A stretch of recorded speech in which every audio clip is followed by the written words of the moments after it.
Hey, shalom, shalom.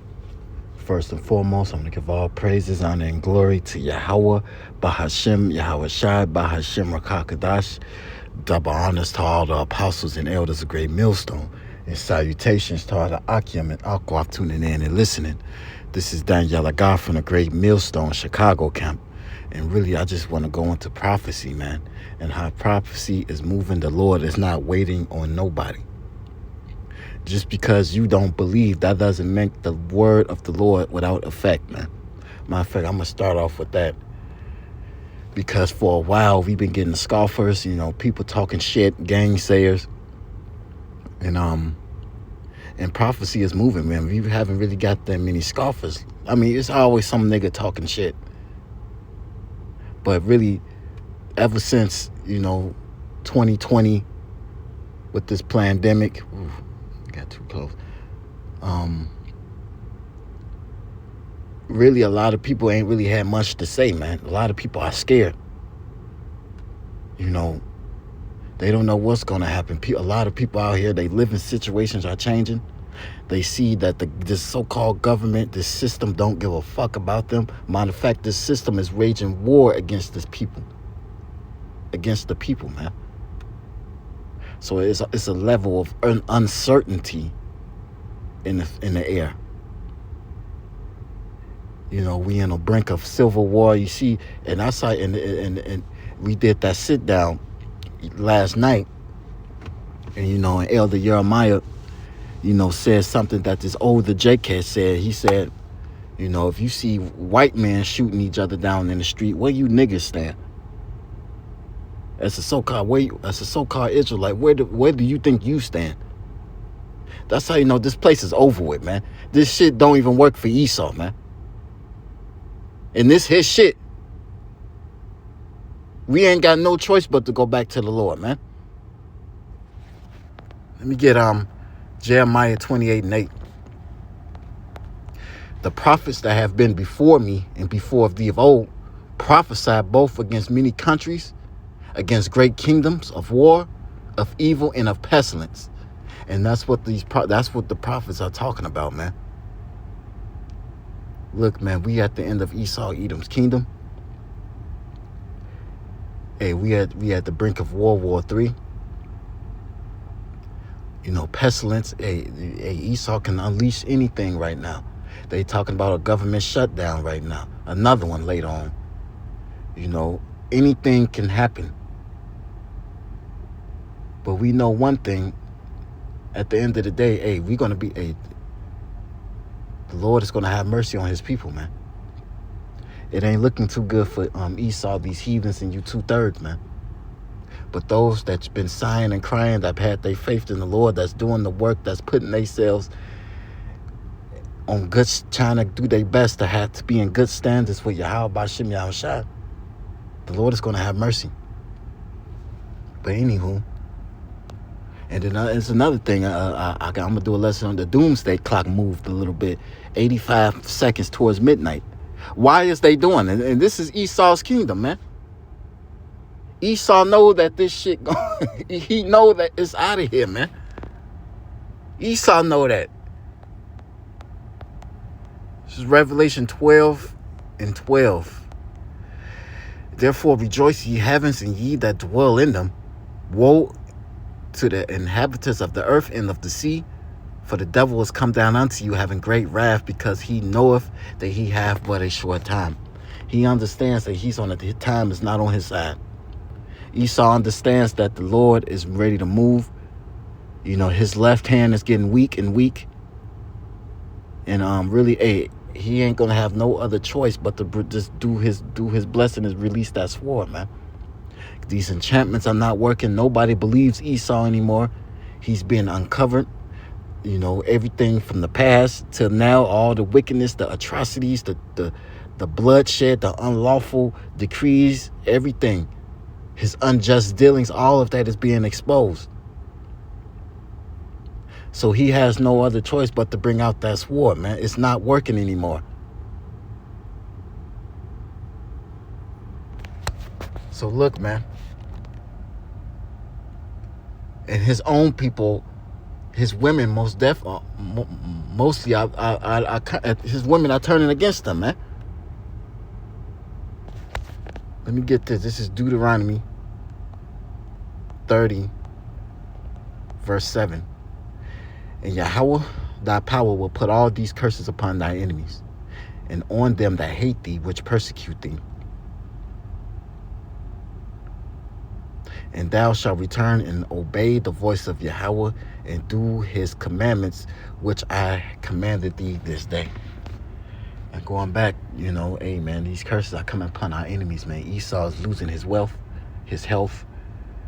Like you said, you can tell by the state of a nation by their women. And his women are completely, totally against him, man. His women don't want to be pregnant by him. They everybody that ain't white, they really want Jake. But they are taking anybody who's not a so-called white man. And that's fucked up, man. Hey, Esau's going into shame.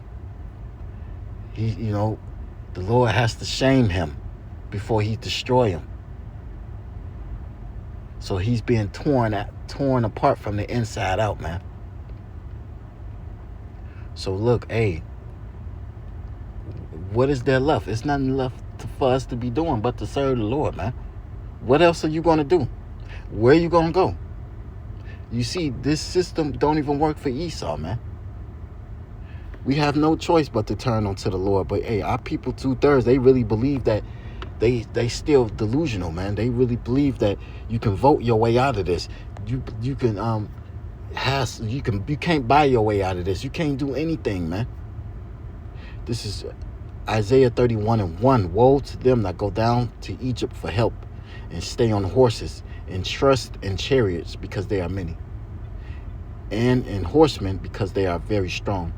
But they look not unto the Holy One of Israel, neither seek Yahweh. Yet, and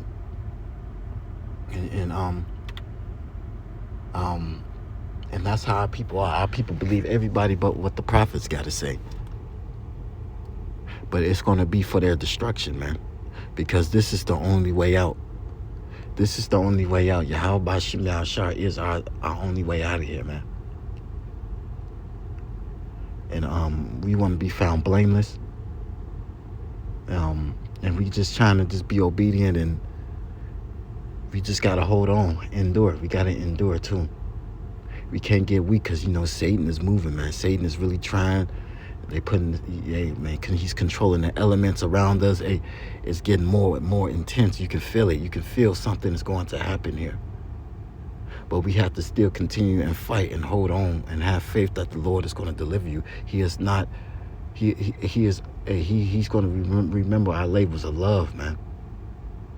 We have to do this, man. We can't turn our back on the Lord, because it's going to get rough. It's going to get way worse than it is, man. And we're supposed to lean upon him more and more. So this is why we go through the things that we go through, because we need to be hardened. We need to be more and more detached from this place. We need to have more and more familiar with our power, man. Because we have a power, and we're going to need it. He says the enemy shall come in like a flood, but the Lord will lift up a standard, man. We're going to need spiritual power. We're going to need everything that the Lord gives us, man. We're going to need all that, because we can't go against Esau. We can't go to Esau carnally. That's how you get destroyed. The Lord is preserving, like I said, I'm going to get this Isaiah 63. This is Isaiah chapter 63, verse 1. Who is this that cometh from Edom with dyed garments from Basra? This that is glorious in his apparel, travailing in the greatness of his strength. I that speak in righteousness might to save. And the Lord is ready to. The Lord. The only reason why Esau is preserved, because the Lord is going to deal with him up front. The Lord is personally going to deal with Esau, man. That's why this nigga is preserved, man. Because if Esau didn't have that covering, he would have been out of here. Hands down, man. Esau would have been through. But this is why, man. The Lord is going to personally deal with this fucking devil, man. It says in Revelations, within an hour. It took centuries to build this place up. In an hour, all this shit going to be destroyed. This place is going to melt with fervor, and all this shit going to be destroyed, man. And we need to be on them chariots, man. This is why we do what we got to do. This is why we take the low. Okay, yeah, this is our humiliation ritual, being forsaken by our people, putting off this world, becoming a spectacle. Because we have to preach this word, man. We have to do our work, do this work, man, to make our calling and election sure, man. We got to do what we got to do, man. So, man, this is why, we stand in that great boldness. I'm going to just get that. I'm going to end it on that. This is one of my favorite scriptures, man. This is Wisdom of Solomon 5:1. Then shall the righteous man stand in great boldness before the face of such as have afflicted him and made no account of his labors. When they see it, they shall be troubled with terrible fear and shall be amazed at the strangeness of his salvation, so far beyond all that they looked for. Because they always counted us as niggers, spiggers, drug addicts, whores. They looked at us as the bottom of the barrel. They looked at us as incompetent children, just incapable, not to be taken seriously. This society really did a good job of painting the picture of the so-called Israelite man as a fucking joke. But the Lord is raising us up. The Lord is raising us up, and this is not a joke. This is very serious that we are part of. And Esau here, he is weary in his counsel. He understands that once we turn back to the Lord, we have that power. We have a covering. He can't have his way with us anymore. This is a big deal to you niggas, you low-level niggas that think this is you're gonna see. That's why it says in that day they should be willing in that power, but it's gonna be too late. You're gonna see who the Lord really dealing with, man. As this place further and further get worse, you're going to see who the Lord is really dealing with, man. So really, for the Alkim that's hanging, you keep fighting, stay strong, and keep fighting, man. Don't be dismayed. Don't let these people discourage you. Fuck these people, man. Keep doing what you're doing. Get stronger. Ask the Lord to increase your spirit. Because Esau lose, and we got the victory, man. So hopefully this lesson was edifying. I want to give all praises, honor, and glory to Yahweh, Bahashim, Yahushua, Bahashim, Rakakadash, Shalom, Kwam, Yasha Allah, and Abba, Abba.